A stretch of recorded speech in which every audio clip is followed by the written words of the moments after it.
हमारे चैनल पर आपका स्वागत है। कुछ अनकही सच्ची बातें। Please like share subscribe my channel. आज का हमारा विषय है आखिर कैसे हुआ अग्नि का जन्म। कितने प्रकार की हैं अग्नियां? अद्भुत रहस्य। गुरु बृहस्पति द्वारा विभिन्न प्रकार की अग्नियों की उत्पत्ति। मार्कंडेय जी कहते हैं, राजन, बृहस्पति जी की जो यशस्विनी पत्नी चांद्रमसी तारा नाम से विख्यात थी, उसने पुत्र रूप में 6 पवित्र अग्नियों को तथा एक पुत्री को भी जन्म दिया। दर्श पौर्णमास आदि में प्रधान आहुतियों को देते समय जिस अग्नि के लिए सर्वप्रथम घी की आहुति दी जाती है, वह महान व्रतधारी अग्नि ही बृहस्पति का शंयु नाम से विख्यात प्रथम पुत्र है। चातुर्मास्य संबंधी यज्ञों में तथा अश्वमेध यज्ञ में जिसका पूजन होता है, जो सर्वप्रथम उत्पन्न होने वाला और सर्वसमर्थ है तथा जो अनेक वर्ण की ज्वालाओं से प्रज्वलित होता है, वह अद्वितीय शक्तिशाली अग्नि ही शंयु है। शंयु की पत्नी का नाम था सत्या। वह धर्म की पुत्री थी। उसके रूप और गुणों की कहीं तुलना नहीं थी। वह सदा सत्य के पालन में तत्पर रहती थी।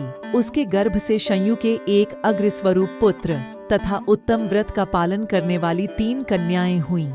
यज्ञ में प्रथम आज्ञा भाग के द्वारा जिस अग्नि की पूजा की जाती है, वही शंयु का ज्येष्ठ पुत्र भरद्वाज नामक अग्नि बताया जाता है।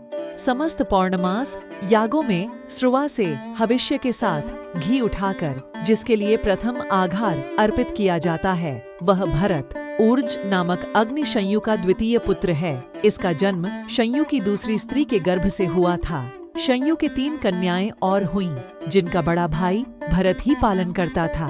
भरत ऊर्ज के भरत नाम वाला ही एक पुत्र तथा भरती नाम की कन्या हुई। सबका भरण पोषण करने वाले प्रजापति भरत नामक अग्नि से पावक की उत्पत्ति हुई। भरत श्रेष्ठ वह अत्यंत महनीय पूज्य होने के कारण महान कहा गया है। शंयु के पहले पुत्र भरद्वाज की पत्नी का नाम वीरा था, जिसने वीर नामक पुत्र को शरीर प्रदान किया। ब्राह्मणों ने सोम की ही भांति वीर की भी आज्ञा भाग से पूजा बताई। इनके लिए आहुति देते समय मंत्र का उपांशु उच्चारण किया जाता है। सोम देवता के साथ इन्हीं को द्वितीय आज्ञा भाग प्राप्त होता है। इन्हें रथ प्रभु, रथध्वान और कुंभरेता भी कहते हैं। वीर ने सरयू नाम वाली पत्नी के गर्भ से सिद्धि नामक पुत्र को जन्म दिया। सिद्धि ने अपनी प्रभा से सूर्य को भी आच्छादित कर लिया। सूर्य के आच्छादित हो जाने पर उसने अग्नि देवता संबंधी यज्ञ का अनुष्ठान किया। आह्वान मंत्र अग्निमग्न आवह इत्यादि में इस सिद्धि नामक अग्नि की ही स्तुति की जाती है। बृहस्पति के दूसरे पुत्र का नाम निश्चवन है। ये यश, वर्चस, तेज और कांति से कभी च्युत नहीं होते हैं। निश्चवन अग्नि केवल पृथ्वी की स्तुति करते हैं। वे निष्पाप, निर्मल, विशुद्ध तथा तेज पुज्य से प्रकाशित हैं। उनका पुत्र सत्य नामक अग्नि है। सत्य भी निष्पाप तथा काल धर्म के प्रवर्तक हैं। वे वेदना से पीड़ित होकर आर्तनाद करने वाले प्राणियों को उस कष्ट से निष्कृति, छुटकारा दिलाते हैं। इसीलिए उन अग्नि का एक नाम निष्कृति भी है। वे ही प्राणियों द्वारा सेवित गृह और उद्यान आदि में शोभा की सृष्टि करते हैं। सत्य के पुत्र का नाम स्वर्ण है, जिनसे पीड़ित होकर लोग वेदना से स्वयं कराह उठते हैं, इसलिए उनका यह नाम पड़ा है।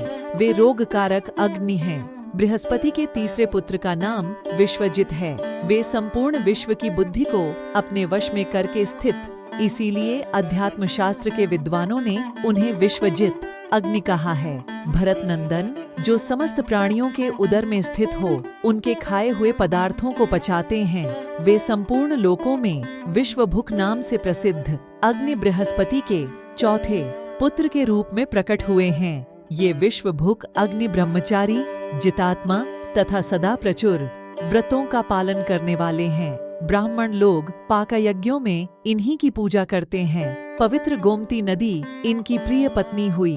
धर्माचरण करने वाले द्विज लोग विश्वभुक अग्नि में ही संपूर्ण कर्मों का अनुष्ठान करते हैं, जो अत्यंत भयंकर वड़वान रूप से समुद्र का जल सोखते रहते हैं। वे ही शरीर के भीतर ऊर्ध्वगति उदान नाम से प्रसिद्ध हैं। ऊपर की ओर गतिशील होने से ही उनका नाम ऊर्ध्वभाग है। वे प्राणवायु के आश्रित एवं त्रिकालदर्शी हैं। उन्हें बृहस्पति का 5वां पुत्र माना गया है। प्रत्येक गृह्य कर्म में जिस अग्नि के लिए सदा घी की ऐसी धारा दी जाती है जिसका प्रवाह उत्तराभिमुख हो और इस प्रकार दी हुई वह घृत की आहुति अभीष्ट मनोरथ की सिद्धि करती है। इसीलिए उस उत्कृष्ट अग्नि का नाम स्विष्टकृत है। उसे बृहस्पति का 6ठा पुत्र समझना चाहिए। जिस समय अग्नि स्वरूप बृहस्पति का क्रोध प्रशांत प्राणियों पर प्रकट हुआ, उस समय उनके शरीर से जो पसीना निकला वही उनकी पुत्री के रूप में परिणत हो गया। वह पुत्री अधिक क्रोध वाली थी। वह स्वाहा नाम से प्रसिद्ध हुई। वह दारुण एवं क्रूर कन्या संपूर्ण भूतों में निवास करती है। स्वर्ग में भी कहीं तुलना न होने के कारण जिसके समान रूपवान दूसरा कोई नहीं है, उस स्वाहा पुत्र को देवताओं ने काम नामक अग्नि कहा है। जो हृदय में क्रोध धारण किए धनुष और माला से विभूषित हो रथ पर बैठकर हर्ष और उत्साह के साथ युद्ध में शत्रुओं का नाश करते हैं, उसका नाम है अमोघ अग्नि। महाभाग ब्राह्मण लोग त्रिविध उक्त मंत्रों द्वारा जिसकी स्तुति करते हैं, जिसने महावाणी पराका आविष्कार किया है तथा ज्ञानी पुरुष जिसे आश्वासन देने वाला समझते हैं, उस अग्नि का नाम उक्त है।